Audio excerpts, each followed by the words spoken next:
Welcome to it, sports fans. A different ball game. We've made it to Tuesday, the 23rd. Great to be here. And what a show we got lined up for tonight. A different ball game tonight, of course. We've got Olympic silver medalist. Incredible story. Incredible story. Got to lead off with that. Lawrence Brittain. That is going to be an electrifying conversation. He's going to tell us what lockdown's been like. Of course, the Olympics being pushed back by, 12 months. How that's affected, of course, his schedule. Cannot wait to chat to him. But before that, I'll tell you why VAR should be cancelled. It's ridiculous. And then we'll chat with Woude Muller. And she will let us know exactly what she thinks about the current state of rugby worldwide. Woude, how are you? I'm good. It's been a nice day. Cape Town's not as cold as Joburg, I think. So it's all good down here. Very good. How's that whole thing? How's this whole Cape Town thing working out for you in this weather? It's nice. Well, it's not like I'm exactly walking outside on the promenade, but it's cool. I'm enjoying it. But I mean, you think Cape Townians are ridiculous for not bringing down the curve. But did you see in Barcelona, there was an orchestra that played for 2,000 or almost 3,000 plants. So they were in an opera house and they played to plants. They had more plants there than Trump had at his rally. So that was quite an interesting story that I saw today. No, very good. Well, let's if you're good, I'm good. Let's get straight to it, folks. Thank you very much for joining me. Thank you for joining Woude. We're going to have a great show tonight. Great show. Let's get straight to it. So if you're like me and you enjoy football, rugby, cricket, whatever it may be, technology, always great. But it's important to understand the context that you're working in. It's always important to understand the context you're working in, right? Is everything in life, right? Your joy is directly related to your expectations. So if you expect to lose and you win, you're always much happier than if you expected to win, right? And you win. So that's just life in general. If you ask a girl or a guy out and you kind of think, oh, she's out my league, he's out my league. If they say yes, it's much more exciting. Much more, always.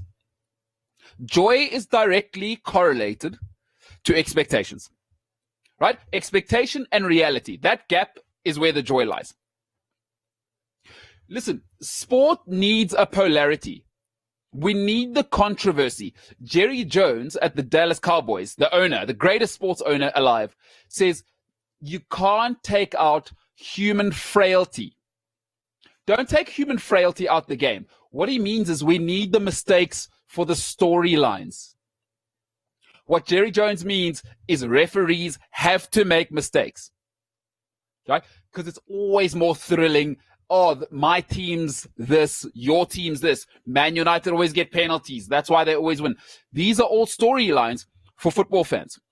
On the weekend, I saw the most ridiculous decision I have ever seen, right? Kun Aguero went down against Ben Mee. It was the dumbest decision I've ever seen, and it was called back for VAR. Listen, the ref is supposed to be the villain. Football is theater, and theater without any villains is a picnic. That's not a theater. That's a picnic. I don't want to go on a picnic. People aren't paying £50 to go to a picnic, right? So for me, right now, they've got VAR wrong because in football, the stoppage is not natural. Football, it's not natural to stop. NFL, rugby, it's great there because the ebb and the flow is not a big part of rugby or NFL. Simple as that. Stop telling me because it works in rugby, because it works in NFL, it'll work in football. Without ebb and flow, you're dead in football, and they're stopping that. That is my number one reason why I hate it. Another reason is moaning is interesting to football fans. If you know any sports fan in the world, my favorite thing is to whinge about the ref, to whinge about my coach. Don't take that away from sports fans.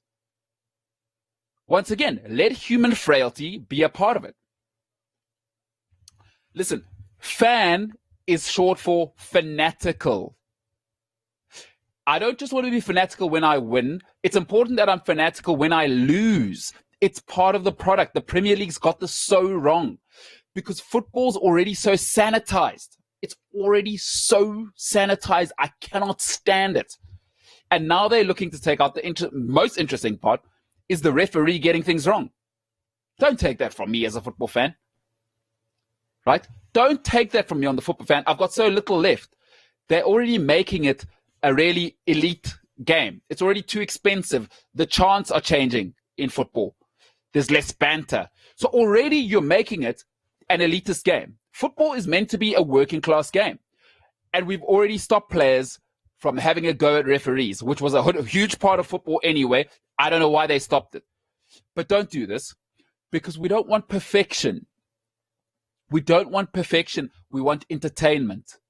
And I told you, a play without a villain isn't a play. It's a picnic. It's a joke. I don't want to go to a picnic. I'm a football fan. I'm a knucklehead. As a knucklehead, I don't want to go and have champagne and strawberries under a beautiful tree. I don't care about that. I want to watch warriors fight, and then I want to go home after 90 minutes and whinge about the ref. The model's perfect already. It's so stupid. And let me tell you my last reason. If you saw Gary Cahill on the weekend, right? It's an unbelievable tackle. He gets a yellow card. Crystal Palace gave Aubameyang a red card for exactly the same tackle. It makes no sense to me because now it's not about the technology, it's who's controlling it. So you got a bunch of clowns controlling the technology. The technology is ahead of the quality of ref. The whole thing's a mess. Can it? Tried it under 12 first for 5 seasons. It's a shambles. It's ruined football. And they get half the calls wrong. Lo Celso's call on Azpilicueta, how's that not a red? On the weekend, Gary Cahill, how's not a red? And then you call Aguero a penalty. Not all contact is a foul. These are things football fans know. How are professional referees getting it wrong? VAR is a joke. It's ruined the game. Get it out until it's 100% perfect. Stop stopping the ebb and flow of football. I just won't have it anymore. I won't have it anymore. I'm sorry. Aubameyang's call against Crystal Palace, against Max Meyer a couple of months ago in January, was a shambles. And then you don't give Cahill on the weekend. And then you make the mistake with Aguero. I mean, it's a catalogue of errors now. Let it go. Let it go. It's okay to admit you're wrong. The Premier League must now realize they are wrong. And they couldn't have got it more wrong. And they are driving fans away. And it is annoying. Stop telling me about getting the decision right. Human beings know that life is not about perfection. Life is art, and art is always imperfect. Get it out. Get it out. I hate it. Football fans hate it. And you're ruining the art side of football. Art is an expression of culture, of art, of artistry, of theater. Don't look for perfection. Infantino, Premier League, let it go. It's a shocker in football. Keep it in NFL, keep it in rugby. That's my take. I'd love to know what people think of VAR. Tell me what you think at home. What do you think about Aguero on the weekend? Not all contact is a foul. There is no ways that was a foul. For them to review it, have 10 looks at it, and still get it wrong. It's not ready. VAR is not ready. That's my take on VAR. I'd love to know what people think, because that Aguero decision is a shocker. It's egregious. It's egregious. They won 5-0. That's not the point. VAR, ridiculous, because it takes 2 minutes. Let it go, folks. It's over. I've said enough. With that, let me hand you over to Woude Muller with the skip pass.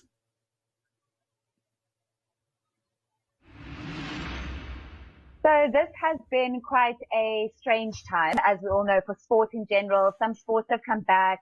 Rugby in New Zealand is back, but behind the scenes, I think there's quite a bit happening at World Rugby. Bill Bowman got re-elected as chairman for World Rugby, and Bernard Laporte is his vice chairman. Not necessarily my favorite choice in this whole situation, but let's leave that there. So like I said, there's quite a bit been happening behind the scenes.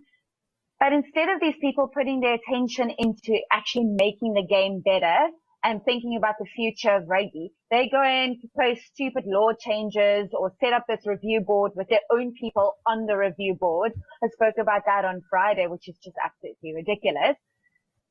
But at least we get to watch some rugby in New Zealand. But even watching this rugby has made me realize how far behind the rest of the world or the rest of the rugby world is compared to what we see in New Zealand. I mean, honestly, rugby, I think just take these 2 or 4 matches that we saw in the past weekend, just take them out of the equation and just think how absolutely boring rugby has become. The Super Rugby was boring. The Six Nations, I mean, it was okay. But the game, the commentary, the atmosphere, everything is just, people just don't want to watch anymore. And if rugby keeps going down this road, I can't see how much of it will be left in 5 years. If you look at rugby across the board, the 11 Premiership clubs made losses last year. Australian rugby is dead.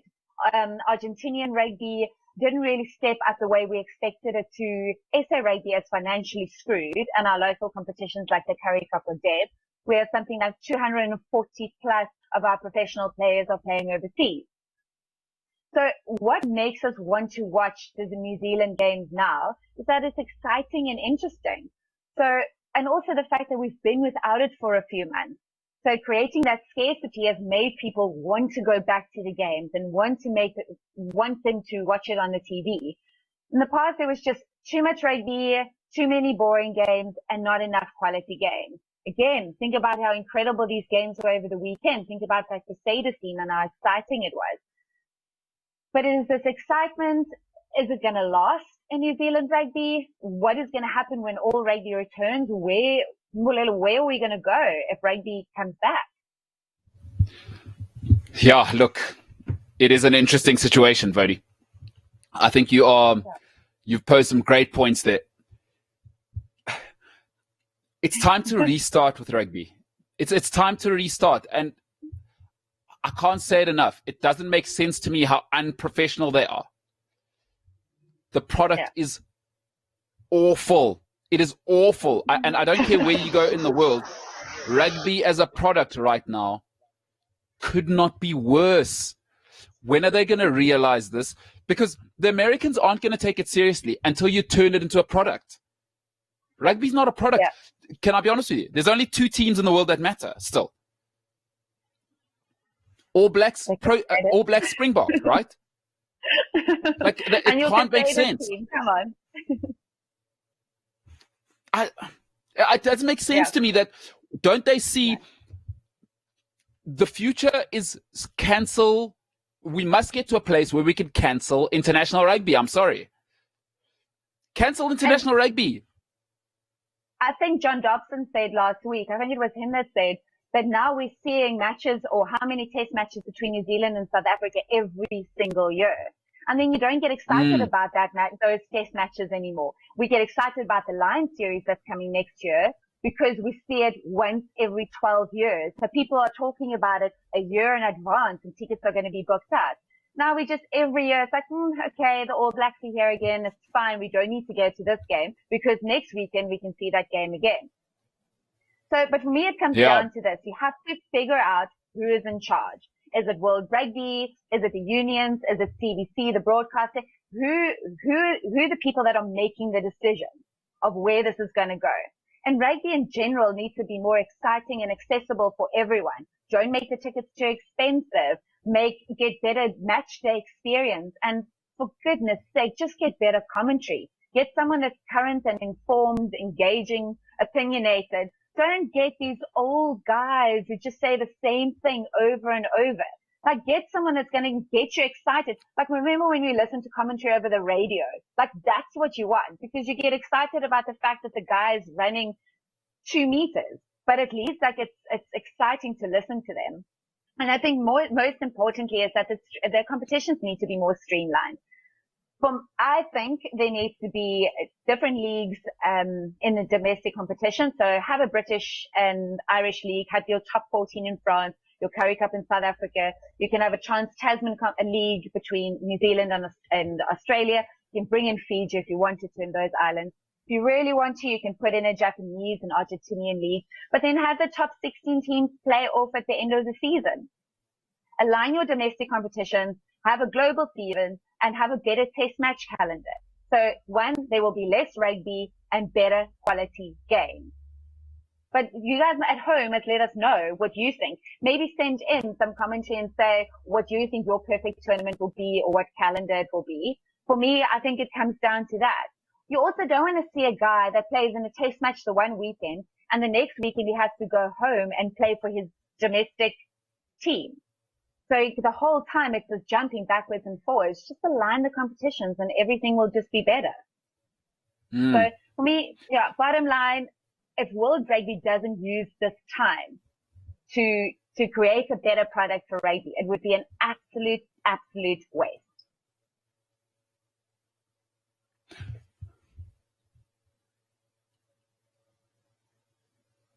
Do you agree with me? I feel like you're just so absolutely quiet. Did I completely shock you with what I just said? No, to be honest, I'm just shocked that rugby's still where it is because it's still run by bureaucrats. You know my take. And if you don't know my take, give rugby to the billionaires. Because bureaucrats don't know how to innovate. Their thing is to make rules, and rules are to hold things back. It's why rugby is still amateur. There's too many bureaucrats. Sell rugby to billionaires. So forget about international rugby. It's dead. It's a dead product.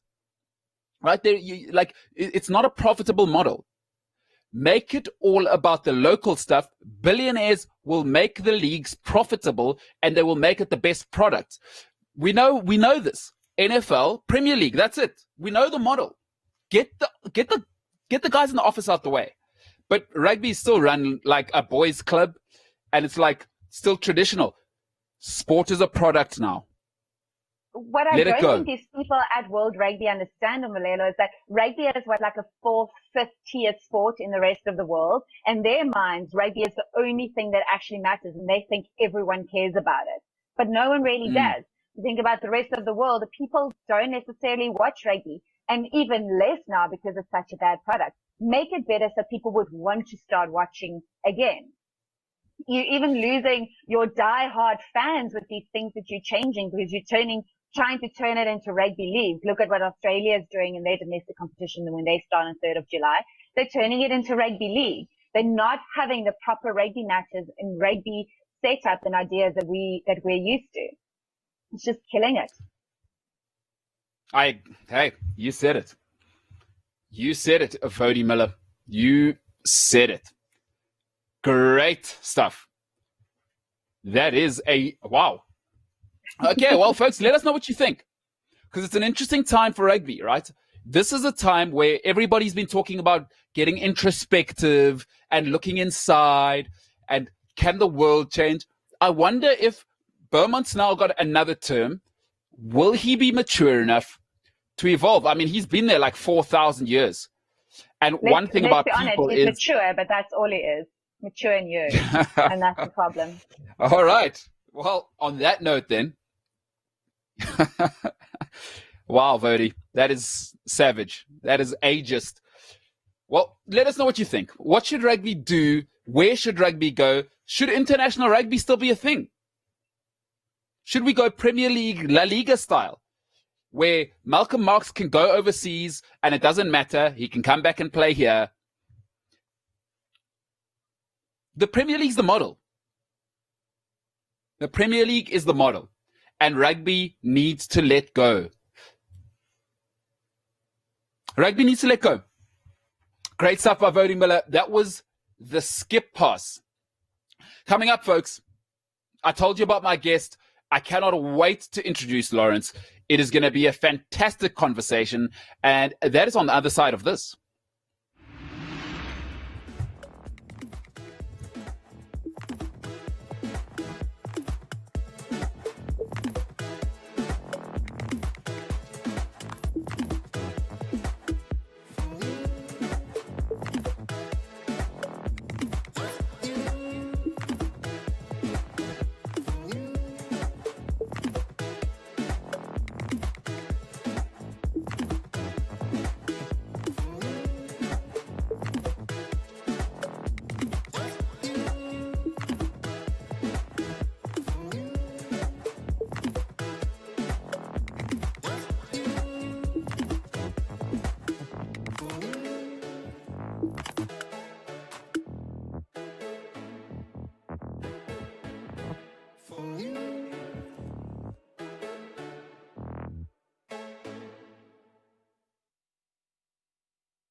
Yes. I cannot wait to introduce this guy. I cannot wait to introduce this guy. Ladies and gentlemen, I'm going to introduce our guest. I'm going to get straight into it. Ladies and gentlemen, introducing a man who beat cancer in 2015. In 2016, he went to Rio, and for 2 kilometers, they went across glass-like water to take South Africa to the second step, the silver medal in Rio de Janeiro, as Christ the Redeemer oversaw them. Ladies and gentlemen, introducing the one and only silver medalist in the coxless race, Lawrence Brittain. Hey guys, how you doing? Lawrence, how are you, brother? I'm good, and you? Thanks for having me on the show. Yeah, absolute pleasure, an absolute honor to have you on. And Lawrence, I'm going to have Woude join me now, and she's going to ask you a few questions, and then I'll get back to you. So, Dave, why don't you bring Woude up for me? She's got a few questions for Lawrence, and then we can get going. It's going to be awesome.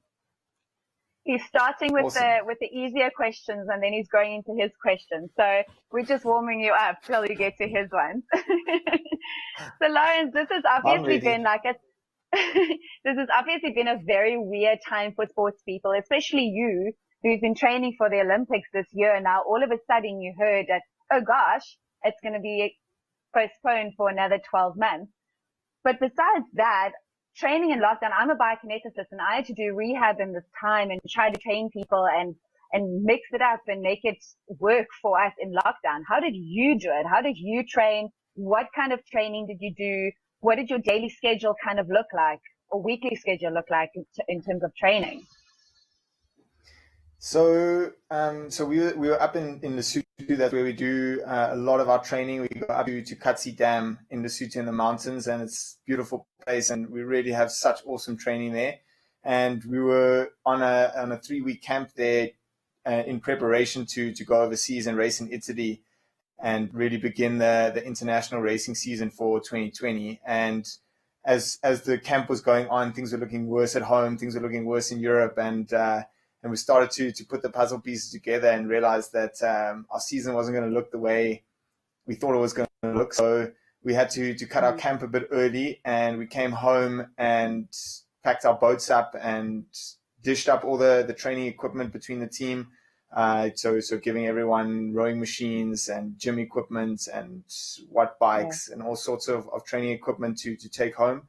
And then basically the next day, we were told that lockdown was going to happen and that we weren't going to even be able to leave our homes. So the change between like Olympic prep and training to now postponing the season for a whole year was so rapid and so quick, and such a shock, I think, to the system.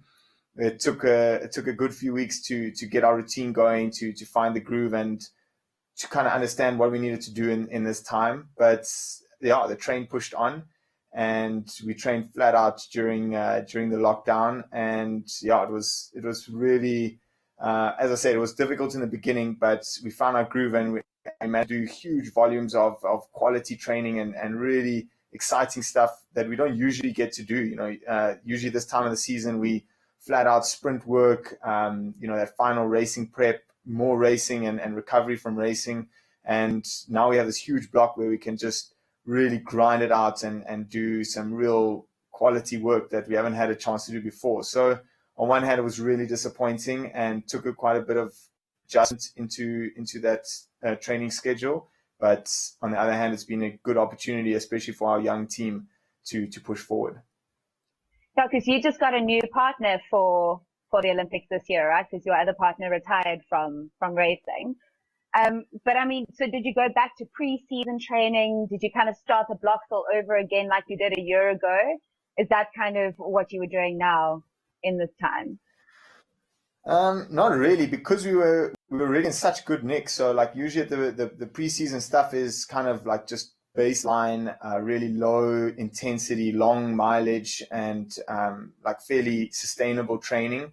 Whereas we came from really peak performance. I mean, we were batting our numbers that really were right on the front foot, and some of the best numbers I've ever done. And I was in some of the best shape I've ever been in. So it was really about kind of how do we now add to that, but not to keep the foot so flat on the throttle that we're going to burn out in a few months at home and then not be able to turn back on when the real training starts again. So we kind of went into like long threshold trainings. I don't know how technical we want to go, but kind of really like 10 to 20 minute pieces and really pushing hard, but not obviously blowing, not maximum intensity. So we're doing between like 4 and 5 20-minute pieces, really hard and really pushing the body, but not obviously not going to complete exhaustion. And this is obviously mostly on the rowing machine, like the Concept 2 rowing machines that you have at home, I'm assuming. Because I read a couple of weeks ago that Thomas George just broke the British record for the 2 kilometer indoor rowing. I think his time was at 5:39. So for those of you that don't realize how this works, so that's about 125 per 500 meter. Now just think if you go to the gym and you're on the rowing machine, it's hard to go under 2 minutes for a 500 meter and just for one 500 meter. So he just broke the record for the 2 kilometer indoor training or rowing. I mean, what is your time? What goes through your mind? What does your body feel like if you have to train like that on this freaking indoor row? I mean, I die after 500 meters. So how do you do that? Yeah, I mean the ergo, we call it the ergo, the rowing machine. It's a brutal machine. It really is unpleasant, and I can't wait till one day when I put my oar up and retire from rowing. I will never ever even look at that machine again. It really has done so much damage to me mentally and emotionally that I don't want to see that machine anymore.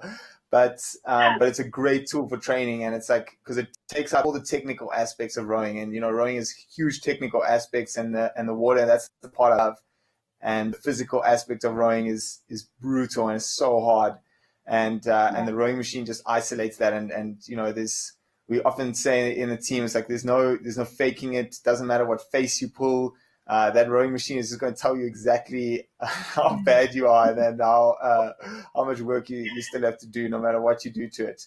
And yeah, I mean, the 2K is huge for us. My best is I've only just snuck under the 6 minute mark at a 5:57.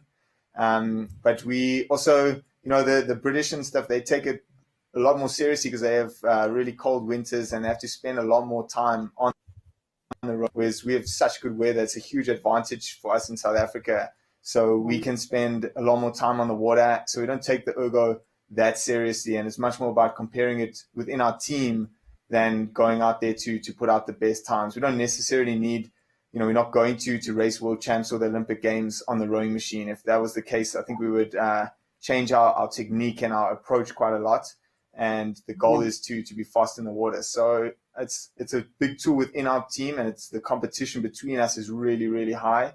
But we don't really use it to compare to the other countries too much. You were talking about the mental thing on the ergo machine and but you obviously just going back a few years, your mental strength must be absolutely amazing coming out of being diagnosed with Hodgkin's lymphoma, stage 4, if I'm correct, and then going through that whole chemo. How did you just take us through that a little bit, through having the chemotherapy, and then how did you start training again? How did you start building up to within 18 months competed in Olympics? Because that chemo takes a lot out of your body. I mean, just take us through that. And I must say the chemo was brutal, and I'm sure everyone has a family member or a friend that's gone through it, and they know exactly how much damage that can do. And it was really, really tough to go through that. And I mean, I did no training whatsoever during my chemo. There was just no way I was in any shape possible. And I asked the doctors beforehand, like, what is the best way to go about this? And we put in a lot of effort, because both my parents are doctors, so they were really involved, and it was really tough time, I think, for my family. But it was I didn't think about rowing. Also, I worried about getting better. I worried about going through this different challenge, this different fight, and only towards the end, when things started to come into place and things were looking good, do we start to think about rowing again. And then it was a long process. I mean, 18 months doesn't sound very long, but those first few months, I was just like basically walking was all the training I could do. I mean, I was given strict heart rate caps and strict guidelines of how hard I could go. And, it took a while for me to be able to shake those chains loose and really test the body and see what it was like. And yeah, I think that's when I realized how sick I'd been before the chemo had even started, before we'd even found out, because before I was training flat out and I was going nowhere. The results were poor. They weren't what I expected. And we were just putting more and more in and getting nothing back. And it was heartbreaking. That season I got dropped from the boat with Sean, and it was really, really tough to go through that. And only finding out later that this thing had been holding me back for so long and really had put such big brakes on the training that I was trying to do. And it was also quite an exciting part coming back and realizing, okay, all those reasons, all those problems that we were having, they're gone now, and now we can really test it out and see how fast we can be. Because Hodgkin's lymphoma stage 4, so it is basically a cancer that affects your lymph nodes, but also in that stage, it actually affects other organs in your body. Which organs? Because that obviously also affected your training so much more, because now you have to also look after that with the chemotherapy. But you're lucky that your mom is part of the team, and she's a team doctor. Am I right? And how has her role been? How has her role been being part of the team? And is she kind of keeping you in control because she knows what your body can go through? Is that why she decided to be part of it? So, yeah, I mean, I think my mom was kind of dragged into rowing, I think, because I have 3 brothers, so there's 4 of us, and we all rowed at some point, and sometime during our careers, we rowed professionally or semi-professionally, and we've all got our South African colors for rowing. So my mom kind of, I think, was dragged into it a bit. But she was awesome. And I think it was really tough as well because, for 2 years, my performance was just kind of hanging around, gradually getting worse. And then we'd have a good week or, put a few recovery things together, and I'd bounce back a bit and have a good day or two. And then the next week would just be back at square one. And I think it was really brutal and really tough to have to go through that and watch me go through that. I think it could not have been easy at all. And it was my mom who went for those final tests, to make that jump between, something is not clicking, something's not right, to going and doing the test and finding out that things are much worse than even we thought they were. So yeah, it was a really, really tough time. And also my dad is he treats Hodgkin's patients. So I got treated at his practice. So I think it was really close to home, and I think it was a really, really tough time for my parents, and my whole family. Oh, I can absolutely imagine. But sure, what a family that is for all that rowing. And your other brothers, are they also still competing at that level? Have they kind of stepped back a little bit and kind of? So my older brother, he was part of the team that gold medal in London. So he retired after that. Then it's myself, and then my next brother, he rowed for quite a while, and then he's retired and working and got his family and stuff. So he's living the good life. He saw that rowing was far too hard and stupid to continue for too long. And then my younger brother is in the team currently rowing. So the 2 of us hopefully will get a chance to row together at some point. Oh, that's amazing. That would be incredible. Yeah, now I'm going to give you over to this man here. In 2017, I think we actually rowed all together. The 4 of us rowed together. So we pulled my oldest brother out of retirement, and we raced in South Africa's biggest rowing race is the Grand Challenge. It's a race in East London on the Buffalo River. And then, so it's the most prestigious race for South Africans to win. And then we put our boat together and trained a bit in secret for the other guys, because we knew that they would come after us if we would put the Brittain crew together. And then, and we managed to win that race, which was so awesome. It was one of the Sure, best that is races of my career, for incredible. sure. I definitely think that's one thing that you're going to remember for the rest of your life. Sure, that must have been amazing. Definitely. That is outrageous. That's actually unfair because how do you compete against that? So where did you guys train? Do you all live in the same place? How do you guys hide? It's like, hey, where's that Brittain guy who's definitely going to win an Olympic medal? You can't just hide from people. Like, how did you guys hide the training? So it was really difficult because my oldest brother was living in England at the time. So he was training by himself on the rowing machine, and I don't even think he got into a boat very much beforehand. And then it was in our December training where we're away from the team, and we are usually training, on the ergo and by ourselves. We managed to convince the coach to let us borrow one of the boats, and we went out to the dam. We didn't go away that December, and we just trained in Pretoria and flat out. And we just knew the boats had some magic. There was, we have lots of trust between the brothers, and it was awesome. It got a bit heated some of the days, and we really found our groove. And then my brother came back out just before the regatta. We had another good block of training, and then managed to put it all together. So now, is it like the most competitive household in the history of mankind? Because when you produce two brothers that are SA level, right, that's like, hey, not too bad. But what was it like? You must have been, so are you the youngest? No, I'm second. There's two younger. So you're second, eh? All right. So at least you've put them through that sort of crucible of fire, the pits of hell. Because, I mean, they got you guys to come up now. We don't want to, in fact, don't even hang up your provincial colors in the Brittain house. Don't do it. You're shaming the household. We got two doctors and we got two people that have won a gold medal and a silver medal. So don't even bring that, just the local stuff. Don't bring that nonsense in here. Hey, is that the vibe?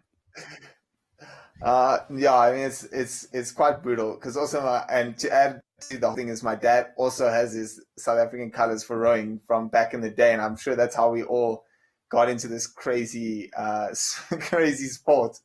I think it was from my brother watching him row when he was little, and then deciding that this looked semi decent, and he was going to give it a bash when he went to high school. So to be honest with you, then my next question automatically becomes, have your parents picked your wives? Because it's almost a waste of genetics if any of you are not marrying other people that are going to turn us into X-Men. Surely, so is your mom keeping a close eye on who you guys interact with, life partners? I think that's a really important thing that you have to answer. I don't even know where to start with that. I really hope not. I really hope my mom didn't have anything to do with my wife or picking my wife. If she is, listen, you guys clearly have the genetics. I just want to say, Mrs. Brittain or Dr. Brittain, if you are watching, please make sure you filter the quality that gets mixed with the Brittain boys, because I don't want to hear it. Because what we've got here is they may become rugby players, they may become scientists, because you've seen there's doctors. We need the best of the best. I don't want to hear this nicey personality nonsense.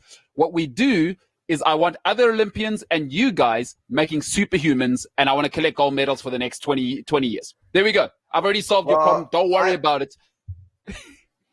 Well, I think you're pretty safe, though, because all the girls that have joined the Brittain family have been absolute beasts and so awesome. And I definitely think that there's going to be great things coming out of the Brittain family and all the next generation. So I think you don't have to be too worried about that. There's no doubt there's going to be some special people coming through.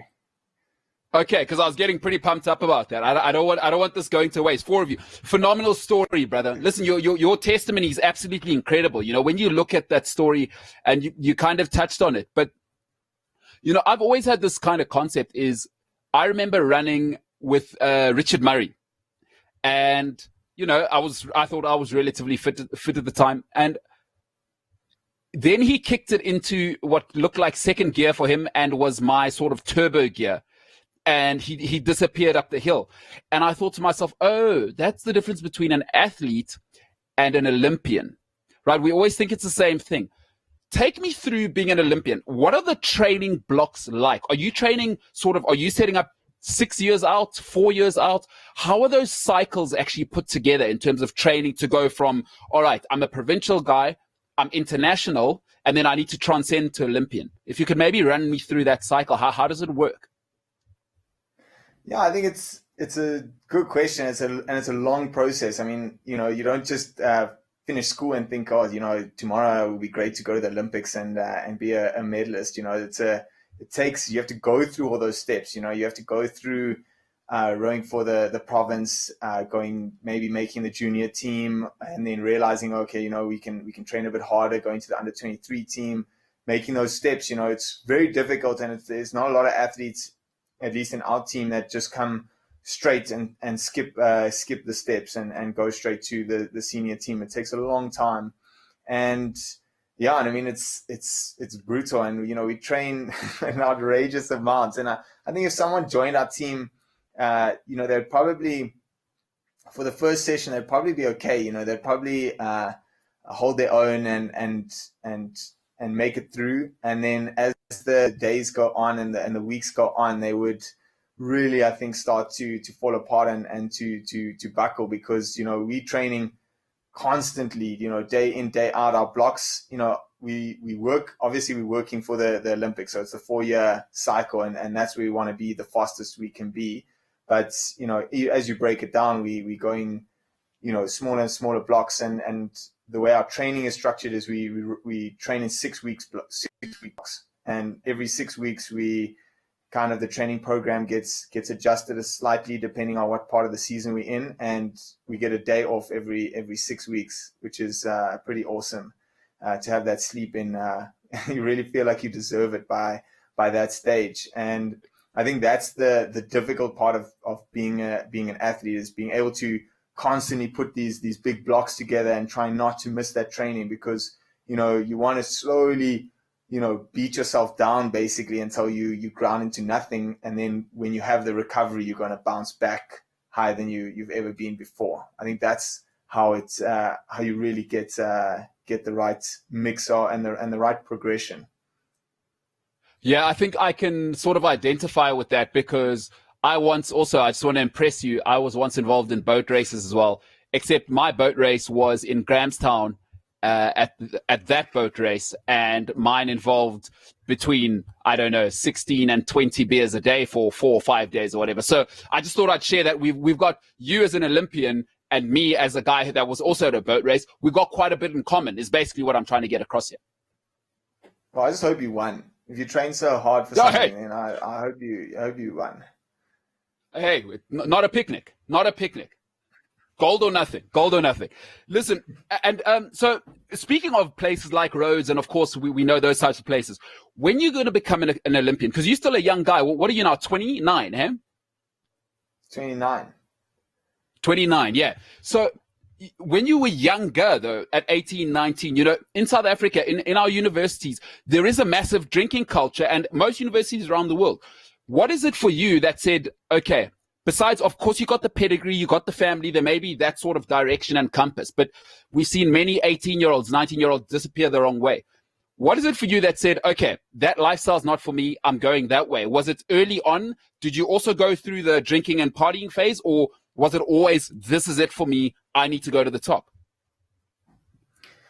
No, I think it was a bit of both, I think, because I definitely went through the partying phase, and as you under 23 and you're at university, the season is not quite as long. There's a little bit more off time, so usually you train till like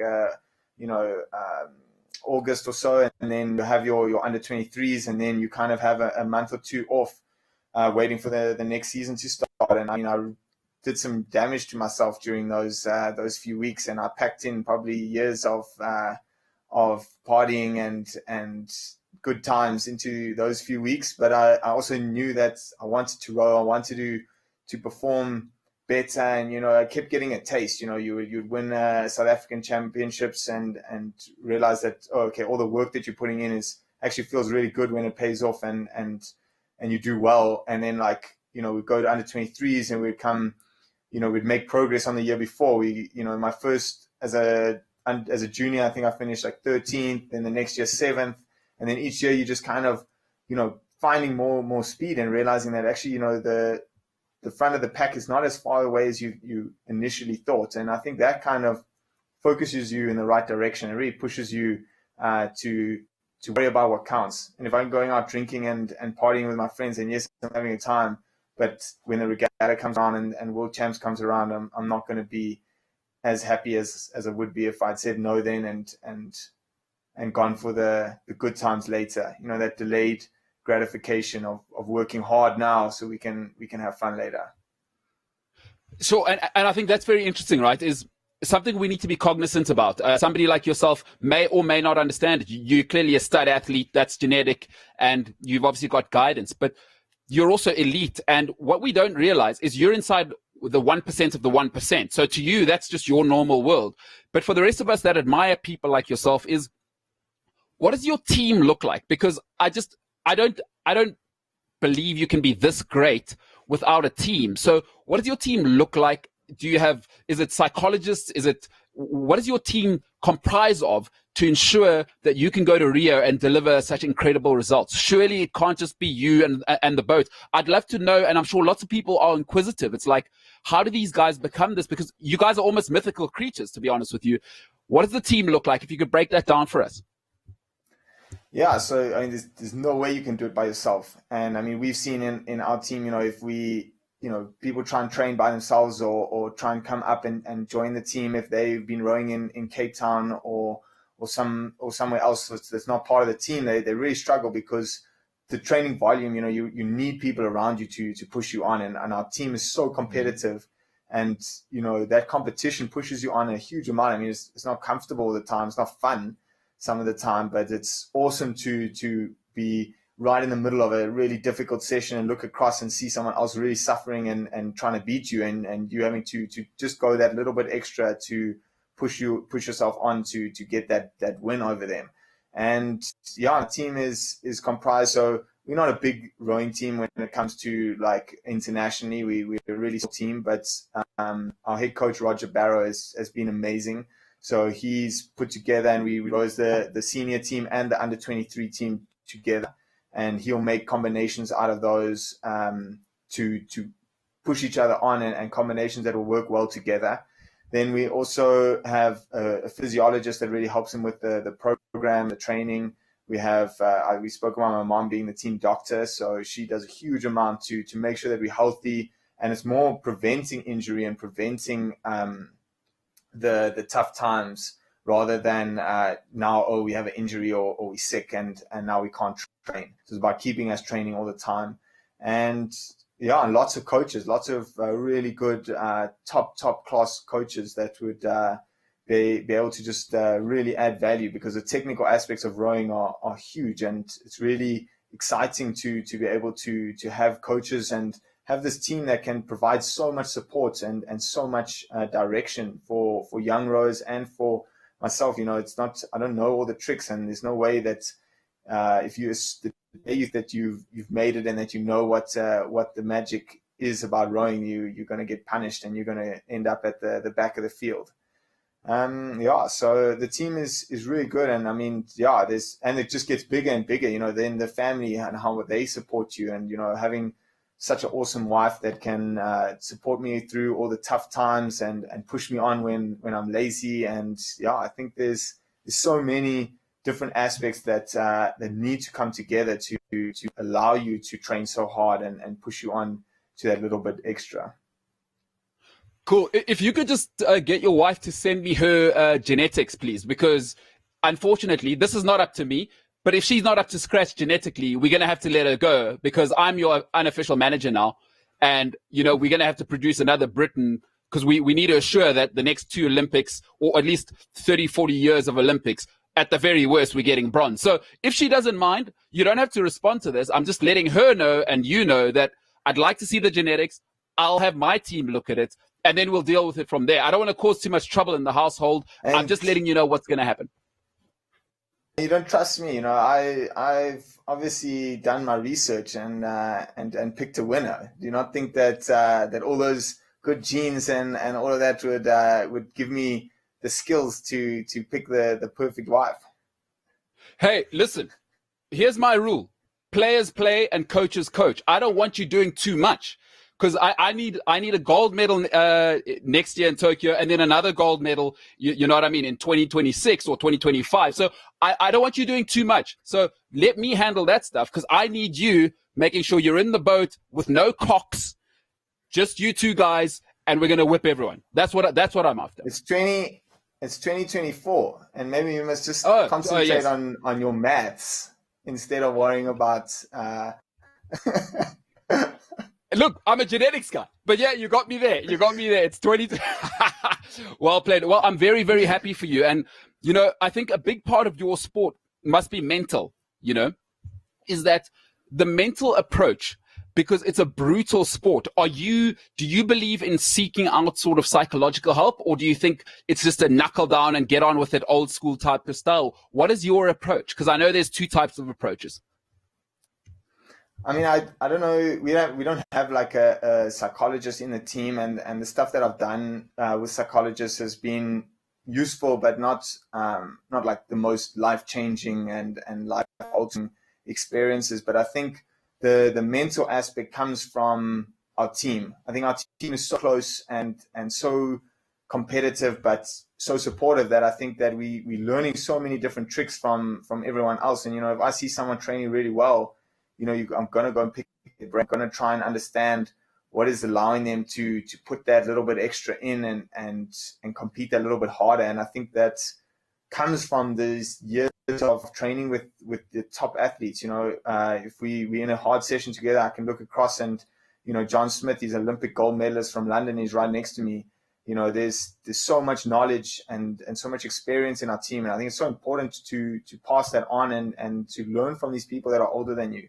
When I was coming up through the ranks, it was awesome to be able to row with people like my brother, and we had this Olympic legend, Ramon De Clemente. He had won the rowing's first Olympic medal, and I got a chance to row with him in 2011. And, just soaking up all this knowledge and awesome information from him and learning so much. And it's just accelerating your progression. So, there's so much that you can learn just from being around the team. And I think, the first step for athletes is just to join the team. If the young rowers are keen and they want to they have these aspirations, no one's stopping them from coming and trying out and trialing for the team. And once they're in the team, then they can see where it goes. But yeah, I think that the team has its own mental game, and we've noticed so much in lockdown. We've been training by ourselves. We train on Zoom, so there is some team element, but it's not nearly the same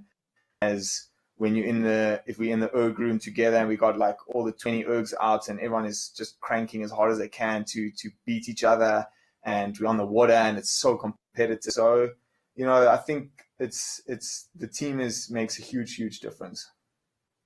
Yeah, iron sharpens iron. I hear you there. And so now, just between you and me, right? Just between you and me, no one's listening. Who's the best of the Brittain boys? Like, you're obviously the best, eh? I mean, just put it out there. No one's listening. No one's ever going to watch this. You're obviously the best rower in the family, is what you're saying. I think I heard you say that. Well, I'm the strongest rower in the family. So we can leave it there. Thought so. But it's very difficult and you were talking about the competitiveness between us. So everyone can judge themselves on different levels. Like my older brother, he's obviously got a gold medal at the games, so he could win on that one.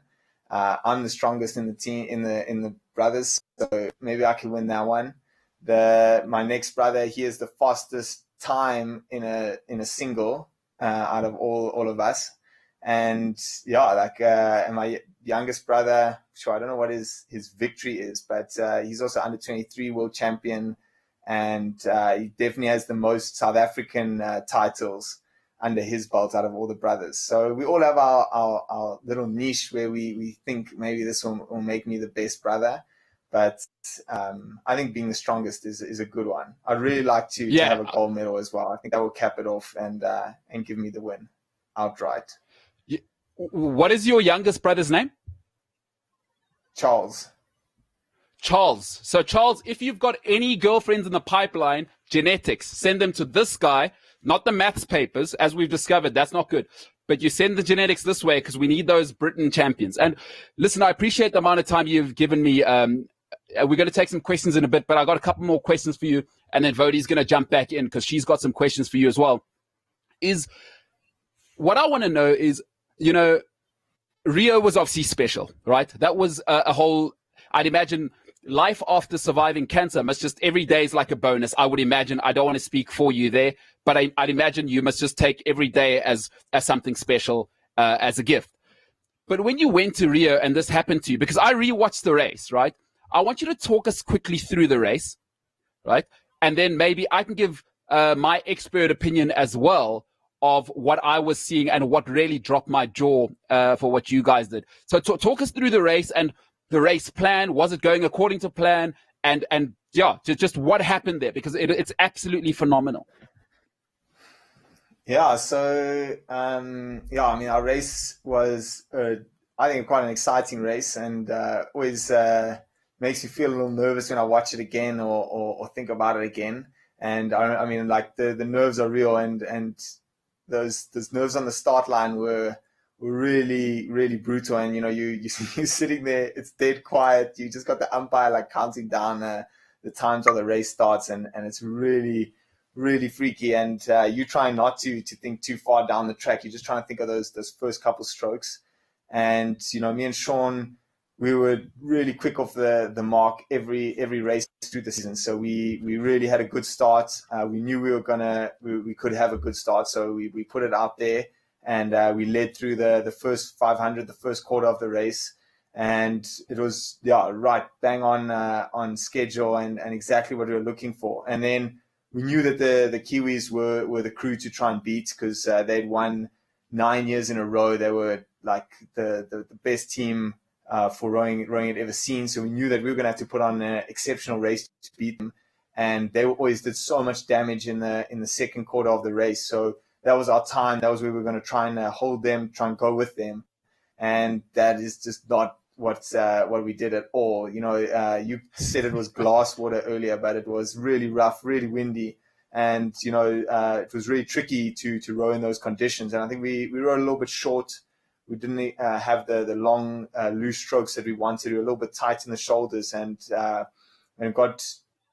we didn't execute that second quarter the way we wanted to. And, I remember coming through the middle of the race, the halfway mark, and looking across and seeing, the Australians were having a go at us, and the French at the back of the field. So it was not a great place to be. And I remember thinking, by that stage, you flat out, it's 3 minutes into the race, your body is screaming at you, your lungs are burning.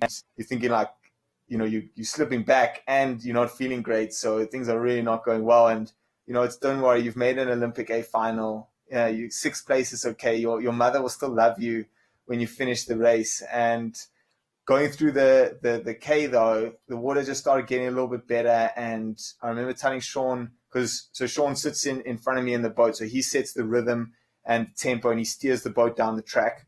And I'm sitting in the back, and I've got to follow Sean and give him that support and dictate the race plan. So I'm the one that looks out the boat and kind of adjust the race plan to see the way things are going. And I see Sean look out the boat, which he's really disciplined, and it's not something that he usually does at all. So I have a look and realize that we're not in the position that we want. And I just said to him, believe. And, it's just one word. You're breathing heavy. You can't say a whole sentence or anything. So one word. And, it just means, I think for us, it meant quite a lot. It meant, like, think of all the thousands of training sessions that we've done, all the months we spent up in Lesotho on our own and training, and think of all the races that we've done. And, just, yes, we're suffering and we're hurting, but these guys ahead of us, they're hurting more, and these are spent, and this next half of the race is usually our water, and let's just calm it down, hit our rhythm, and hit the groove. And suddenly the boat started feeling a little bit better, the legs starting to come online, and we're starting to dish up the power that we know that we can. And we find ourselves coming into this into the last quarter of the race, and we're in this dice for second place, but it's with the Italians and the British. The Kiwis are out and up like they usually are, but we can see that the British and the Italians are right there, and this race is going to be so close down to the wire, and one of us is not getting a medal.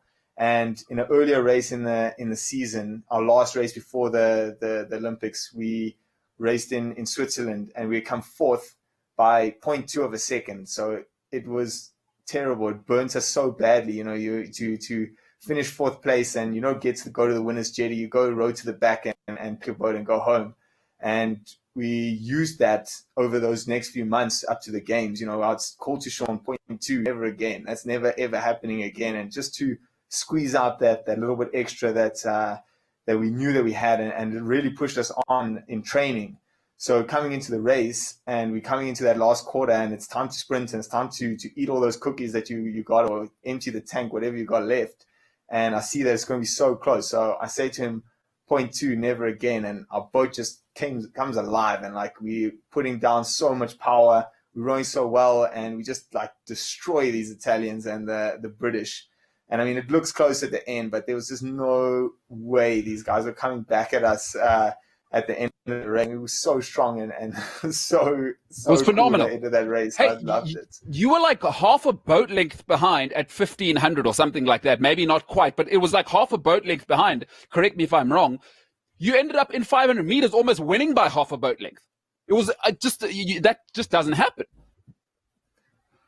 Yeah, I mean, it was an awesome finish to a race, and we knew that we had it in us, and we just rode. We just hadn't executed those fine details. It's such small margins when you're in an Olympic A final, and we just had missed it by a fraction in the first half of the race. But as we came online and we started rowing better, we really could execute good rowing. And it was kind of our when I look back at it, yes, we tried so hard to be fast to the halfway mark through the season, but that kind of wasn't our thing. We had always kind of got into the race, had a good start, kind of hurt through that second 500, and then really come online for that final stretch of the race. So it was our strength, and kind of that's if we look at all our racing, then kind of maybe was predictable, but it didn't feel predictable at the time. Hey, but geez, phenomenal. Hey, that Murray and Bond, they are different, right? They are aliens.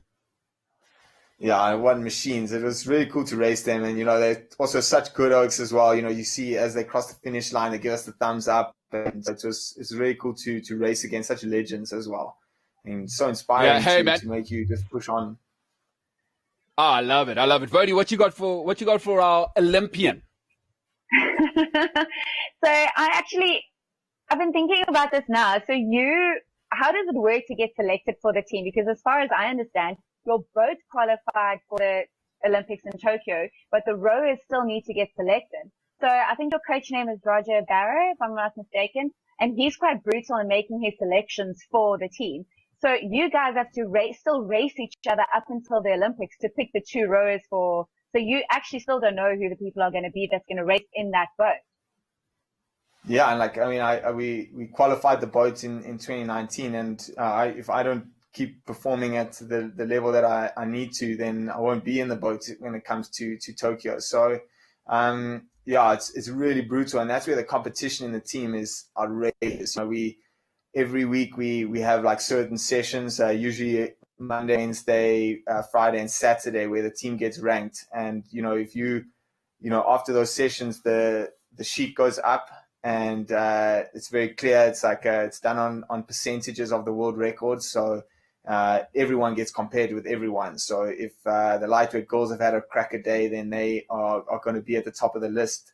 And it's so brutal. But that if the top of the listings are going well, and if you near the middle or the bottom, then you need to put up a sock, because things are looking a bit grim for you. And there's in the men's pairs only 2 seats, so the pressure is really, really hot. But again, it's what makes the team and what makes the sport so exciting for me. I want to go and race these guys, and I know that if we all can put our best feet forward and race each other as hard as we can, that's how we make a fast boat, not just putting ideas in the boat. But you mentioned that you're quite a young team. So what is the depth of rowing in South Africa? How many youngsters are putting their hands up to jump in this boat and to perform in the future? Yeah, so I mean the team is pretty young, but there's still decent depth though. And as I say, there's only 2 seats, so I think at the moment there's 7 or 8 heavyweight men, and they at different stages maybe they can all have a chance. And especially now we've added a whole year to the program. So depending on how everyone trains now and how they train in the next few months, who really knows who's going to be really fast by the time selection comes. And we're going through those last few weeks that we were up in Lesotho. That was our final, well, not our final selection, but one of the big selection blocks for the season. And then obviously we're going to go and race and see where the crews that Roger had selected played out. And now we're going to have to go through that all again to see who's put in the work and who's up for it. And yeah, we'll see. I mean, I think we've done a lot of work with John Smith. That's who I qualified the boat with in 2019. And obviously he has a gold medal at the Olympics in the lightweight and now he's boxing in the heavyweight team. And he's always really dangerous and can do damage from any position.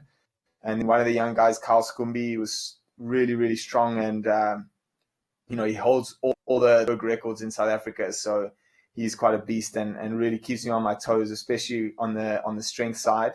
And yeah, I mean, there's lots of young guys, and they'll still try and qualify. There's still a chance to qualify more boats for the team. So even if people don't think they're going to make the top boat, they're still fighting and pushing on to make the next boats. And then that just lifts the game of everyone in the team. But I think the biggest problem probably in South African rowing is the fact that you don't really have a lot of sponsors, or not a lot of people are hanging on to that. But as far as I know, RMB has been quite an amazing sponsor for you, and they've really backed you even in this lockdown time. And I think there was a documentary that just came out they did with you. So maybe just tell us a little bit of their involvement in your team and in the sponsors. Yeah, I think it's always difficult, and there's these sports take a lot of funding to keep us on the front foot and be able to go and compete against countries like Great Britain and USA, where their budgets, their rowing budget is the same as our entire sport budget. So it's really difficult, but again, we've had amazing support. RMB have come on and supported the team, and they've done amazing job, and it's been really awesome to see the team grow. And it comes from good results, over the years for the rowing team, and to finally have support and through the lockdown, through these difficult times, it's been great. And yeah, I mean the documentary that they've done on Team South Africa has been great. I also have another sponsor, Brittain South Africa, which has also been great. They've also got a really cool ad out on Chase Your Dream No Matter What. And, it's also inspiring stories as well. It's cool to go and see the South African rowing team on the RMB page. I think their ad is at the moment is Courage Counts. And, it's such a special thing, especially for South Africa. We have so much courage in our country, and it's really cool to go and see these stories getting told. And I think sport is such a great way to unite our people. So it's really cool to see these big companies coming on and using these small sports to promote big ideas. And it's really exciting. Phenomenal. Absolutely phenomenal. Hey, just one last question is, you keep saying qualifying a boat, right? So what does that mean? Can we how do you qualify a boat separate from this kind of rows? We've gone through that. But what does that mean? What's the most boats you can get in, let's say, what is your a 2-man coxless or whatever you call it, hey? Yeah, so you can only qualify one crew or one boat per event. So you can't have 3 South African pairs. So now we've entered one pair and we've managed to qualify, and it's depending on the boat class, it's usually around 10 to 13 crews will make it to the qualification. So I think at World Champs last year, we had 36 countries enter, and then you had to come top 11 to qualify the boat. And then that was the first qualification available to make it to the games. And then there's a final qualification that happens in Switzerland, and it usually happening around now. Like I think it would have been last week if the season was running as normal, and that is like the worst place and the hardest place to go and race, because there's usually only like 2 or 3 spots available per event, and it's not a big regatta. There's not a lot of countries there, and there's not a lot of support. So you're racing down the track like quiet. There's no like gold medal at the end, but you're racing for your Olympic spots. And like, yeah, I mean, we will say like people sell their mothers to make it through and make it into the game. So the racing is like so brutal, and there's so much to lose, but it's quiet, and there's like a few people that are really happy at the end, and everyone else is just devastated. And I raced that in 2012. I tried to qualify for the London Games. It was brutal. So I hope I don't have to race that ever again. Hey, brother, you've been so gracious with your time, and I hope the next time you join us is as a gold medalist. And we've got some questions for you before I let you go. But I just want to tell you, I appreciate your journey. Guys, if you haven't seen the story, please go and check it out, because Mr. Brittain here is just something else. Give me those questions there. What we got for the Olympian? Giraffe Creative says, what's the best banter your own guys can get from canoeists? Canoeists can't give us banter because they're so slow and far behind.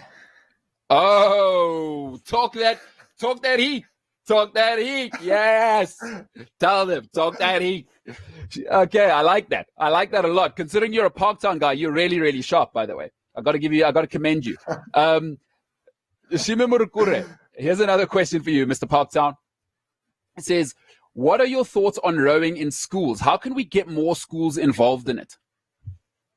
Yeah, I think it's such a crucial thing, and to get more schools involved. We have so much talent in South Africa and so many athletes that would be amazing in boats, yet it's a very difficult sport to get involved in. So, I think there definitely needs to be more effort put into building up the school level rowing.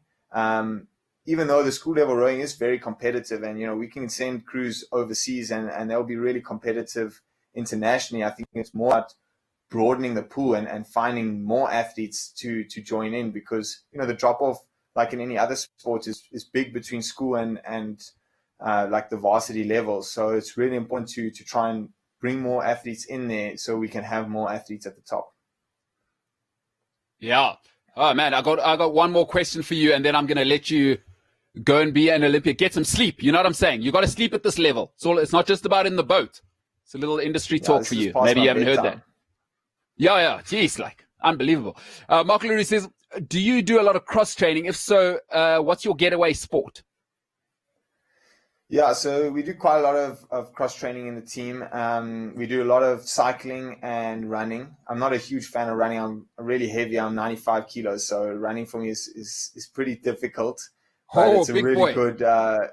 It's really good training for us, and really, I mean, that helps you get lean and really be the machine that you need to be.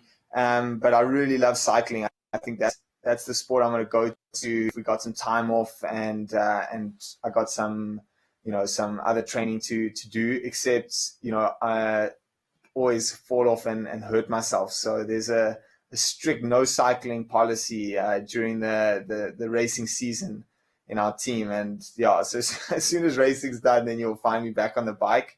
But during season, it's all like stationary trainers and the boring stuff. But yeah, cycling is really, really good training for us. Hey, that's awesome. I just want to tell you, I don't know if you know who Gerald de Kock is, right? He's like definitely. Yeah. So Gerald de Kock said, I'm going to win the next mountain bike downhill or whatever at the Olympics. He basically said, I'm the black Nino Schurter. So I'm just telling you, again, we got a lot in common, you and I. Lot in common. Hey, that's Gerald de Kock. How many bones have you broken in your lifetime?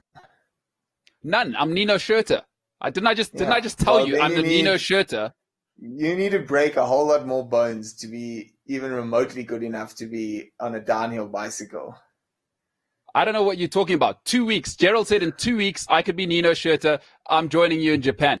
And hey, Woude Muller, by the way, just now, who you had, she fell off a stationary bike in her own house. So, you know, you're amongst elite athletes here. So I just wanted to let you know that this interview was not a waste of your time. It's people that understand what it takes to get to the top. Now, falling off a stationary trainer, that's like the lowest of the low. Oh, there we go. Hey. On that level. Hey. And you're an Olympian, so I'll take it from you. Can we just put in here that I also have my South African colors? Can we just put that out there so that I can just get a little bit of... Nobody wants to hear that. You fell off a stationary bike. What are we talking about here? Listen, Mr. Brittain, it has, you know, I've taken so much of your time. We've gone well over, and you're an incredible man. I don't just say that lightly. I read your story, and keep rocking, because when people do what is seemingly the impossible, it raises the bar for everybody. So I want to thank you and everybody in your family and whoever's in your team.